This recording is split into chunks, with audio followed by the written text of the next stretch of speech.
Hey guys, StarCraft here, and well, you guys voted on it, so today I'm going to be talking about Chuck Dixon. And just to get out of the way for a moment, I'm a bad Chuck Dixon fan because I've gushed about this man. I love the guy's work, but the amount of stuff I've got, you'll be seeing it. It's not a whole lot compared to what I thought I had. I kept thinking I had a lot more. Really, I didn't. It seems to be a lot more stuff I've either read through other means over the years or I've heard about the stories, and I gotta rectify that eventually, but don't worry, I have more than enough to talk about. But what can we say about Chuck? He's been around for ages, writing all kinds of stuff, but everything he writes is almost always good. About 99% of the time, it's good. There might be a few things here or there that aren't that great. Him writing Batman more of an asshole at times can be one of those, but other than that though, you can always love it. Now, yes, he does lean very right on his politics, that much has been made clear. I mean, especially when he wrote this thing, kind of hard to avoid it, and it's kind of part of him getting pretty much blacklisted by most except maybe DC and a few other indies. Marvel, not gonna touch him, and don't remember exactly how much stuff he's ever done at Marvel that I'm aware of, but he's best known for his stuff on Batman and anything Bat related, which is most of what I've got. I've got a few other things that aren't Batman related, and I'll get to those because they're still good ideas. But one thing that's always been great about Chuck is how much he writes action very well. His action is always very good. And well, first let's start with the biggest book I've got. 3 of his stories are in this, and that's the DC 1 million Omnibus that collects everything from that DC 1 million event. I'm not going to go too much into his particular stuff in this one because I don't want to rock the bed and by trying to flip through this big tome, trying to show it off. So I'll just simply say he did Green Arrow 1 million. It was either Batman or Detective Comics 1 million, one of the two, and Robin 1 million. Basically the books he had mostly been working on. I'm pretty sure it was Detective 1 million because I think that's the one he was on. But yeah, and they were all very good, self-contained little stories. Although the Batman, the Detective and Robin ones focus more on stuff collected to the main event, whereas Green Arrow was just a self-contained story. Next, because it's also it's a interesting one, and again, it just shows that this one shows how clever idea he had.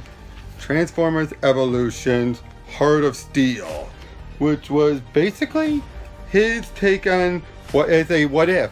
It never got far beyond this mini, unfortunately, but basically, what if the Transformers awoken during the Industrial Revolution, during the time of, the trains and everything? Just some of them.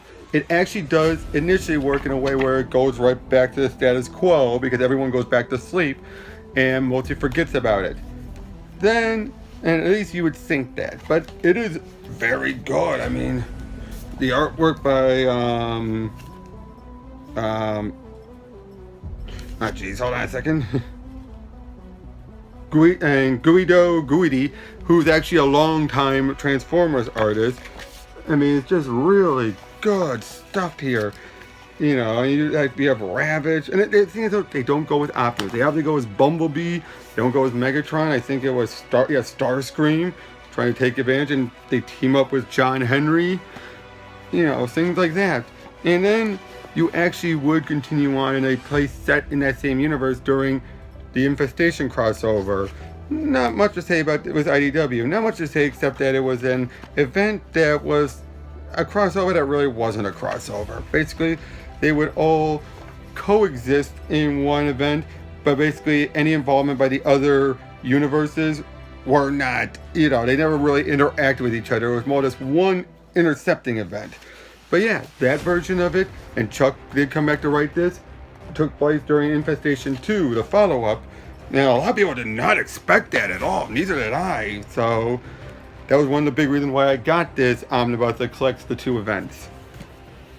And again, just well-written, good action. Now this one, I'm going to do a review of this one day, but it is so good.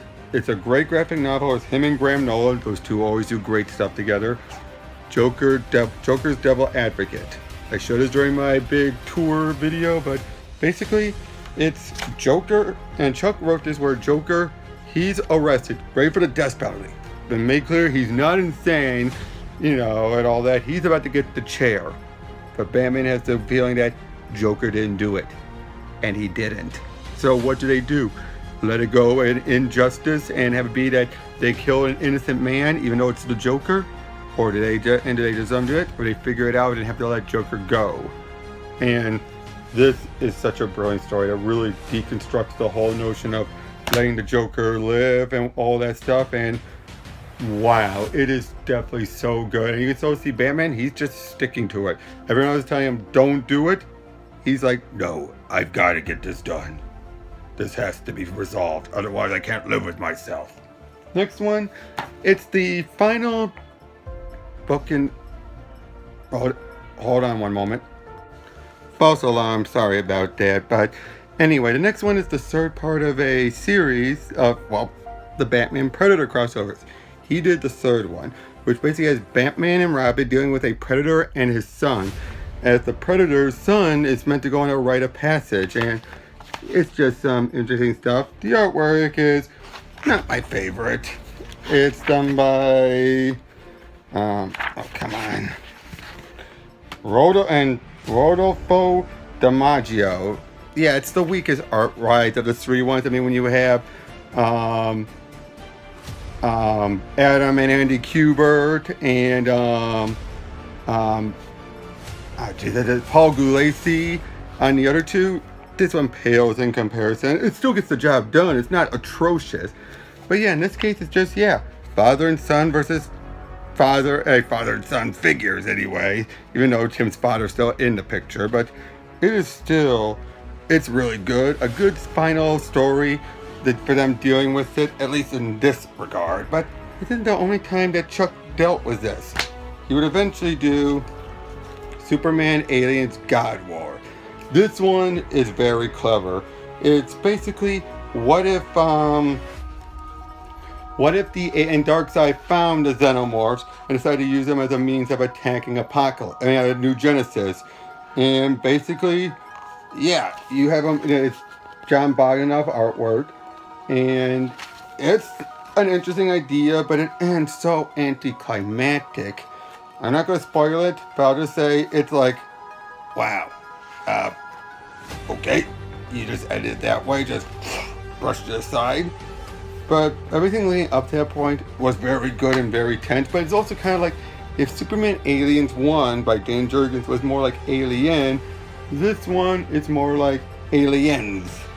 Kind of like take me with the Batman Alien crossovers. No, Chuck didn't work on any of those. Another one is more of an Elseworlds, but it's also a clever one. Superman Tarzan Sons of the Jungle, where basically during the opening of Tarzan, when the mutinies happen and Tarzan and his family are about to Greystone are about to be killed, or no, not killed, sent off into the waters.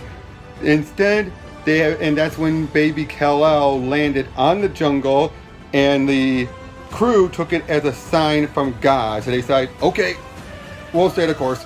Forget what we just did. God's mad. Let's just keep moving forward. So Tarzan does not become Tarzan.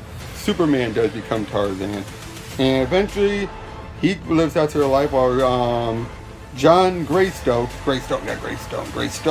continues living his life that he was supposed to have. But eventually it comes to the point where they swap I'll say the end is one of those, Superman becomes Superman and Greystoke becomes Tarzan. It's what it's supposed to be, come on. But it's still a very good read as well. Very interesting artwork by Carlos Magilla. I really liked it. This one, and Punisher Batman, where the first one was Punisher Dan was the Azrael Batman, or Azbat. So, of course, he feels like, hey, this guy's rough, but he's kind of like me. But this one, Bruce is like, he ain't having any of it. And this was the first time John Romita Jr. drew Batman and Joker. And, okay, this has a moment where people know about it. And Frank's about to put a bullet in Joker, but Batman stops him. Tells him, and Joker's like, you're really gonna do it. You can tell Joker's like, oh crap. And it's like, Joker? Yes. Run. Huh? Run for your life. And he bolts. And then it leads to this moment where Frank punches Batman. But then Batman tells him, I let you have that because you probably think I deserved it. Making it clear, yeah, no, get out of my town, get out of my city. Very, very good. This next one's a two-part issue where he filled in for something. And this was the Booster Gold 2 issues that took place after Jeff Johns and Jeff Katz had left, but before Dan Jurgens took on as writer, but Dan Jurgens still did the artwork. And basically, Booster ends up in going through this weird time thing that involved Batgirl and Killer Moth and all that, and it's an interesting little time travel. Gets resolved at the end, things are fixed, gone back to normal, and just keeps on moving, but fun little tale. It goes back to Batman, of course, but this next one's another Elseworlds. This one's The Conjurers.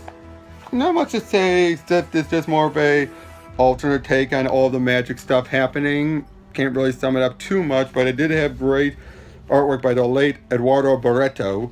So there's that. Then, speaking of Elseworlds, you also have these two ones where what if Batman was a pirate? What if Robin was a samurai? These are very fun stuff as well.